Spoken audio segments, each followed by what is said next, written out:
വിശ്വാസി ഒരിക്കലും ലോകവാർത്തകളിൽ മുഴുകരുത്. എന്നാൽ പരിശുദ്ധ ഗ്രന്ഥത്തിൽ എഴുതിയിരിക്കുന്ന ഓരോ വാക്കും നിസ്സംശയം നിവൃത്തിയാകും എന്നതാണ് അത്ഭുതകരമായ കാര്യം. ദൈവത്തിന് സ്തുതി. അവസാന ദിവസങ്ങളിൽ പലരുടെയും സ്നേഹം തണുത്തുപോകും എന്നത് എങ്ങനെ സത്യമായി തീരുന്നു എന്നതിൻ്റെ ഉദാഹരണമാണ് ഇത്. ദൈവത്തിന് സ്തുതി. സ്നേഹം തണുത്തുപോയി. ഭാര്യയ്ക്ക് ഭർത്താവിനോടും, ഭർത്താവിന് ഭാര്യയോടും, മാതാപിതാക്കൾക്ക് കുട്ടികളോടും സ്നേഹം ഇല്ലാതായി. ഇത് എന്താണ്? എവിടേക്ക് പോകുന്നു? ലോകം, മനുഷ്യത്വം എല്ലാം കലർന്നു പോകുന്നു. ബൈബിൾ പറയുന്നത് നിന്റെ അമ്മയെയും അച്ഛനെയും ആദരിക്കണം എന്നാണ്. എന്നാൽ സ്നേഹം തണുത്തു പോകുമെന്ന് യേശു മുമ്പേ പറഞ്ഞിട്ടുണ്ട്. ജ്ഞാനം വളരുന്നു, ജനങ്ങളിൽ ജ്ഞാനം അതിയായി വർദ്ധിക്കുന്നു. അതെല്ലാം നമുക്ക് അറിയാം. മനുഷ്യർ ഒരിടത്ത് കയറി ഇരിക്കാറില്ല, ഇവിടെയും അവിടെയും ഓടിക്കൊണ്ടിരിക്കും. ദൈവം എന്താണ് അറിയുന്നത് എന്ന് അന്വേഷിച്ചു കൊണ്ടിരിക്കും.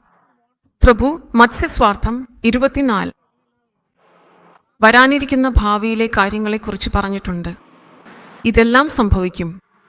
പക്ഷേ സുവിശേഷം ലോകാന്തം വരെ പ്രസംഗിക്കപ്പെടും. അവസാനം വരെ സഹിക്കുന്നവൻ രക്ഷിക്കപ്പെടും എന്നും പറയുന്നു.